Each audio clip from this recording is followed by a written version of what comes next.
Bien, ¿cómo están? Bien, segunda clase virtual del año.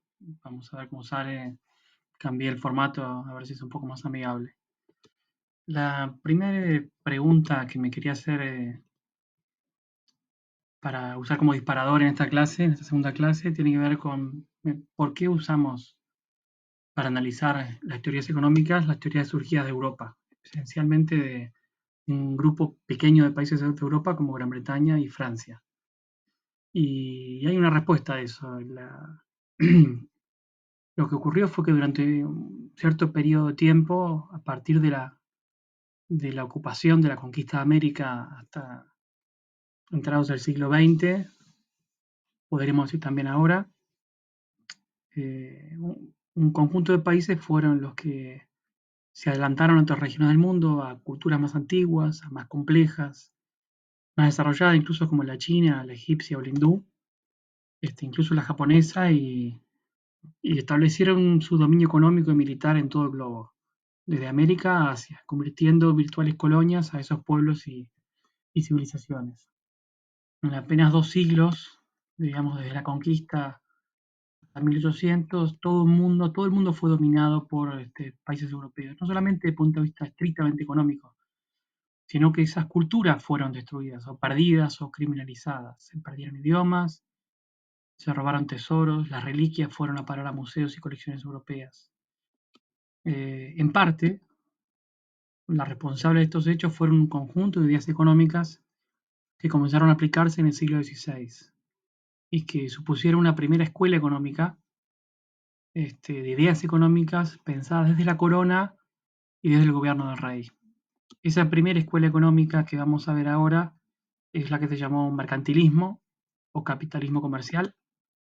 En la foto van a ver un señor de peluca, pelo largo, que vivía en Versalles, que se llamaba Colbert, era el ministro de Economía de Luis XIV, posiblemente uno de los reyes más poderosos del mundo.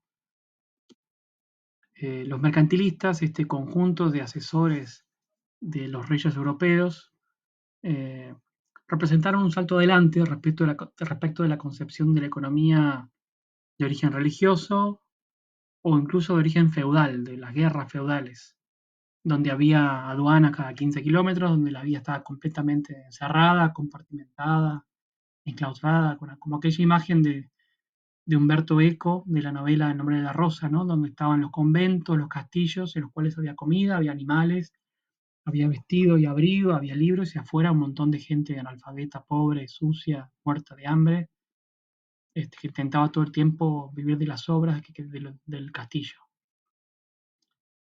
Ahora, este grupo de economistas, de primeros economistas llamados mercantilistas, no eran en sí una escuela económica, no es que se reunían, escribían libros, escribían teorías como hoy podemos pensar. Fueron en realidad que en varios lados de Europa, en tiempos diferentes, desarrollaron un conjunto de políticas públicas que tuvieron sentidos similares. Obviamente casi ninguno teorizó sobre esto, no había una universidad que lo piense. Decimos capitalismo comercial porque entendían que del comercio era de donde surgía la riqueza. Básicamente comprar barato, comprar por 2 y vender por 4, ir a donde estuviera barato en el país de origen, digamos, y llevarlo al país en el cual la demanda era mayor. Por eso capitalismo comercial. La riqueza proviene del comercio desigual. ¿Desigual por qué? Porque la función principal de las políticas económicas eran lograr tener un superávit comercial, tener una diferencia entre lo que yo exporto y lo que importo. Yo siempre tenía que exportar más y lo que el otro me compraba tenía que ser pagado esencialmente con monedas de oro y plata. De esa forma yo en el comercio bilateral, comercio mundial, yo obtenía, primero colocaba los productos que vendía, pero además recibía una parte en oro y plata y lograba acumular metales preciosos que eran la medida de la riqueza. Decimos, en este contexto, siglo XVI, cuando aparecen los procesos de unificación de varios estados en Europa, se crearon los estados-nación, y la derrota de estos señores feudales, de los príncipes, de los condes que manejaban una partecita del territorio. Al mismo tiempo se dio la expansión a Asia y América. Y Decía que la riqueza venía del comercio porque esta cuestión de la balanza comercial que expliqué y que tenía por origen medidas mercantilistas como era la prohibición de exportar oro y plata. O sea, el país más poderoso que recibía ese oro y plata del comercio desigual tenía prohibido a su vez exportar ese oro y plata. Había que sobre todo limitar las importaciones al mínimo para tener una diferencia en la balanza comercial, en el comercio exterior, lo más grande posible. Eh,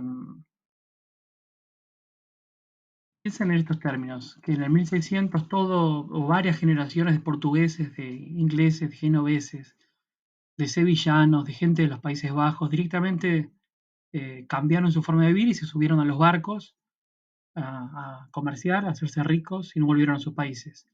Hicieron verdaderamente fortunas comprando, como decía, productos baratos en países conquistados y vendiéndolos caros en otros países. No eran solamente comerciantes, también estaban apoyados por barcos de guerra.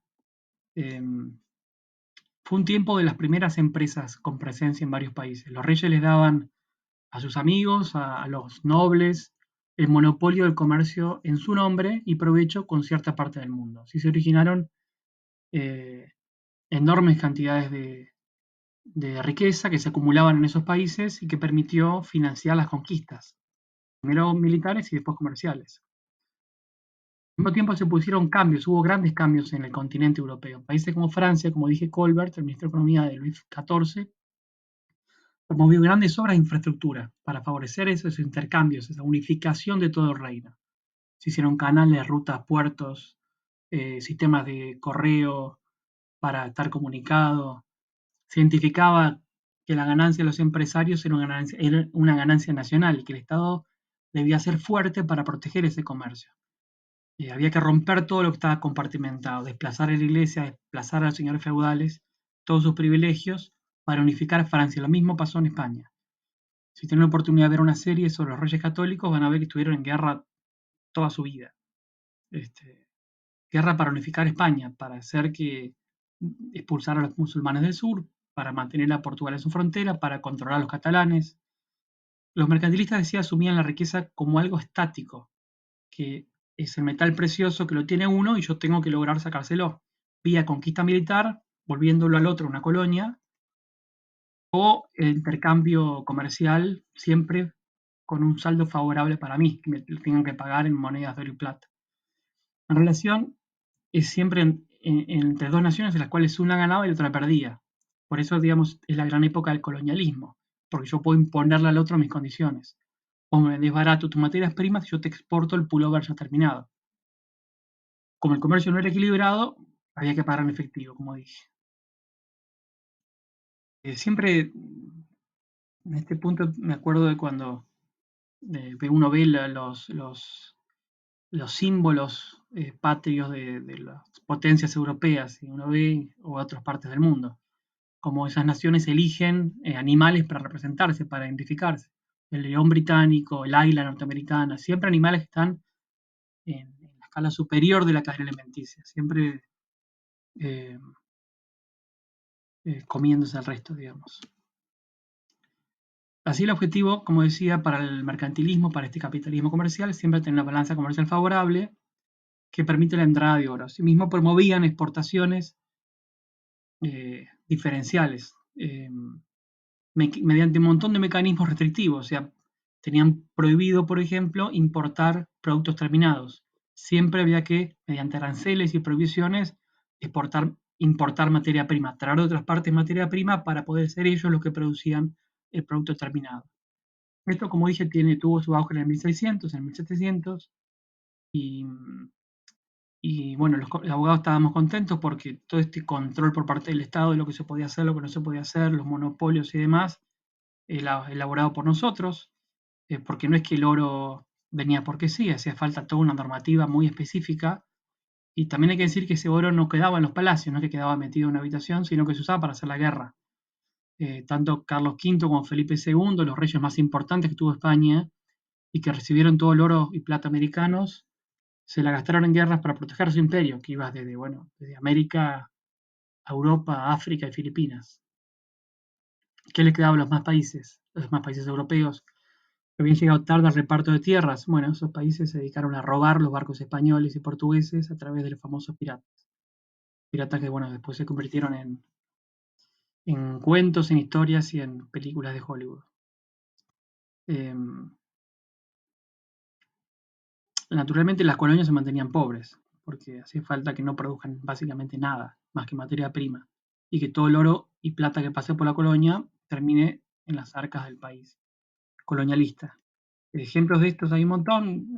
Cada vez que un país pobre decía, bueno, que me toca a mí, se levantaba, allá mandaban a las tropas para reprimir, desde la India hasta Haití, y en buena medida se puede explicar de esta forma la independencia de Estados Unidos, de un país como Estados Unidos, que era colonia británica, y cuando los británicos vieron que la productividad de la agricultura norteamericana había crecido mucho, le quisieron poner un impuesto al té norteamericano, que estaba embarcándose a Londres.